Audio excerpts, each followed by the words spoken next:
Okay, hello everyone. I am Gandhi Lagrosa and I am going to continue our topic, which is the topic 5, comparison of development theories. And I am going to discuss the two subtopics that are assigned to me. First, linear stages theory and structural functionalism theory. And now, let's start with linear stages theory. So, what is linear stages theory of development?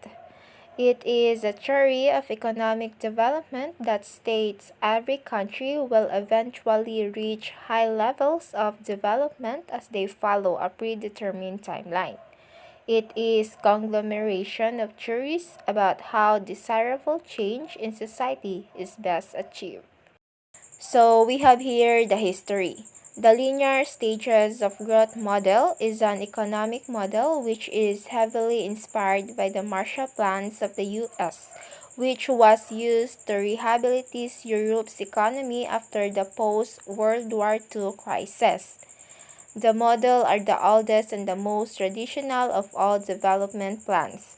It was an attempt by economists to come up with a suitable concept as to how underdeveloped countries of Asia, Africa, and Latin America can transform their agrarian economy into an industrialized one.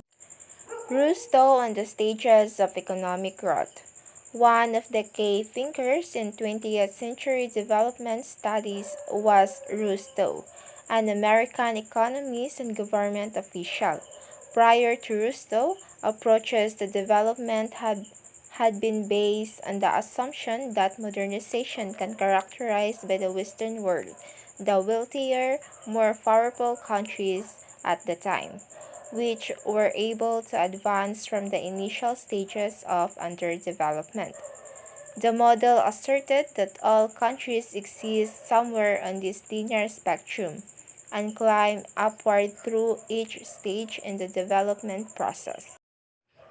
Other countries should model themselves after the West, aspiring to a modern state of capitalism and liberal democracy.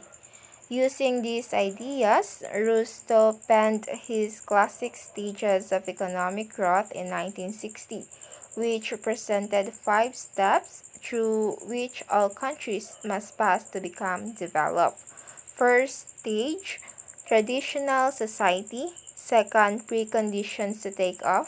Third, take off. Fourth, drive to maturity. And fifth stage, age of high mass consumption. Now we will explore stage number 1, traditional society. Society is very primitive with limited technology and reliance on subsistence farming. People rely on community bartering rather than an advanced banking system. Society is governed by small ruling elites with strong traditional values. So during this time, there is no scientific knowledge applied, no technical knowledge. So in here, everything is manual. Everything is mattering this time, and then they lack support from other communities, and that is traditional society. Stage 2, free conditions to take off. People see possibilities for improvement, growing specialization and commercialization of skills and investment in infrastructure. Growing focus on export of primary production like mining, farming, and fueling and investment through surplus. So in this stage, there is altering of traditional beliefs, challenging all beliefs, growing acceptance of technology, growth and rise of banks, growing efficiency in the context of farming. Stage 3, take off. Economic growth becomes self-sustaining. Huge technological advancement, development of the domestic manufacturing sector, the rapid increase in regional cities and service industries, political modernization and growing domestic demands, greater spending on education and social overheads. So in this stage, there is both of society has come to accept and favor change.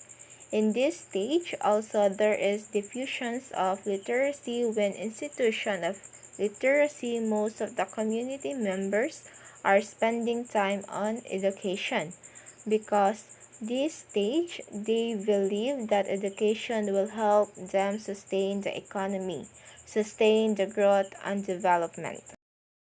Stage 4, drive to maturity. Range of domestic production widens. Replacement of imports with domestic production, import substitutions. Increasing diversification and investment from home to abroad. The increasing needs for innovation for a gain of efficiency in existing techniques. So in here, there is what we call a period of sustained change. Technology gradually spread throughout all areas of economic aspects. And then, at this time, society adopts changes. Universal education and mental or medical facilities are created. People began to fail in their choice of the deity. Then democracy becomes established. So that is stage number 4. Stage 5, age of high mass consumption. The economy became heavily geared towards service provision due to exploiting comparative advantages in trade and commerce. High-quality world-class infrastructures are in existence. Citizens demand durable consumer goods and society becomes highly sophisticated.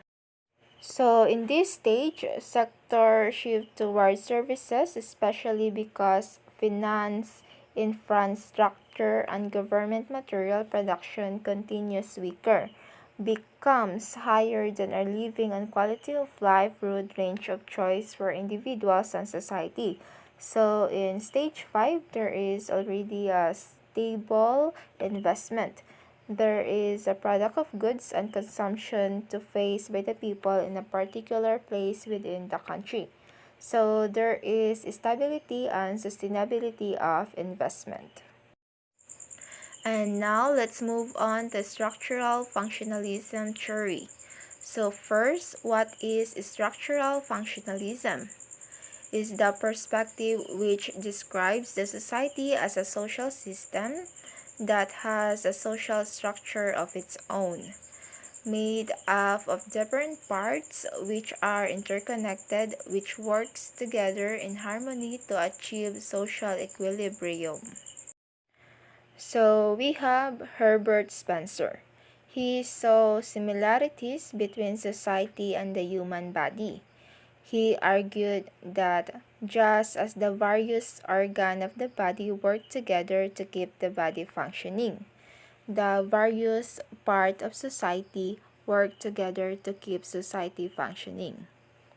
In this perspective, the society's social system is seen as analogous to the human system, wherein all systems of the body should be working harmoniously in order to be a functional body. Social institutions. The part of society that Spencer referred to were the social institutions, or patterns of beliefs and behavior focused on meeting social needs, such as government, education, family, healthcare, religion, and the economy. In the human society, the social institutions have specific defined functions in society. All of them are needed and interconnected to achieve social order or equilibrium in society to survive. Next, we have Emil Durkheim. Durkheim believed that society is a complex system of interrelated and interdependent parts that together to maintain stability, and that society is held together by shared values, languages, and symbols. Durkheim believes that individuals may make up society, but in order to study society, sociologists have to look beyond individuals to social facts. Social facts are the laws, morals, values, religious beliefs, customs, fashions, rituals, and all of the cultural rules that govern social life.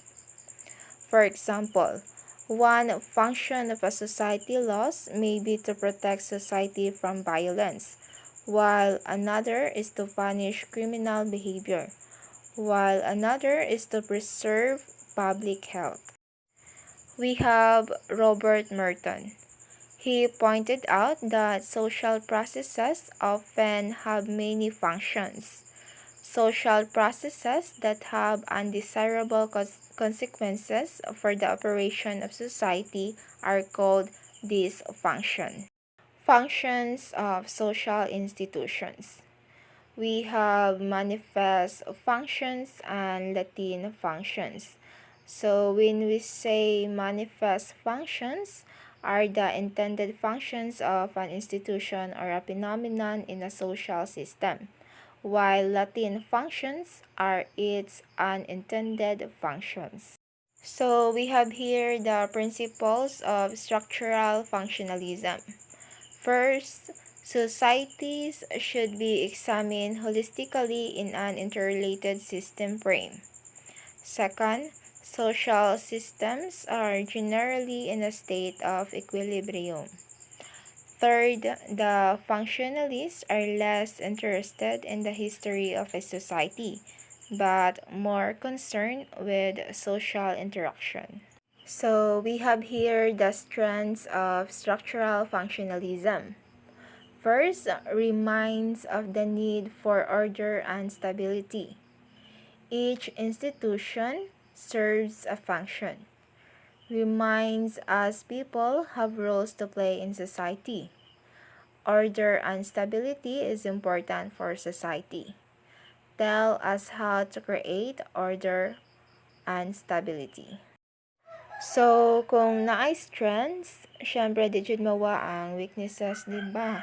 So, it fails to address big changes in society, does not recognize the differences in society among power. Not everyone agrees with order and stability of society. For instance, the minorities in society and that this order and stability does not work for everyone. So we have here reflection about our discussion. So each of us is a member of a larger group or society. Whichever role you play, whether you think your role is smaller or big, remember that you matter. Our society needs you to perform your role for the good of all. According to Idowu Koyinikan, the mind is just like a muscle. The more you exercise it, the stronger it gets and the more it can expand. And that's the end of my discussion. And to continue and to end our topic, let us hear for Mr. Darrell Organiza. Thank you.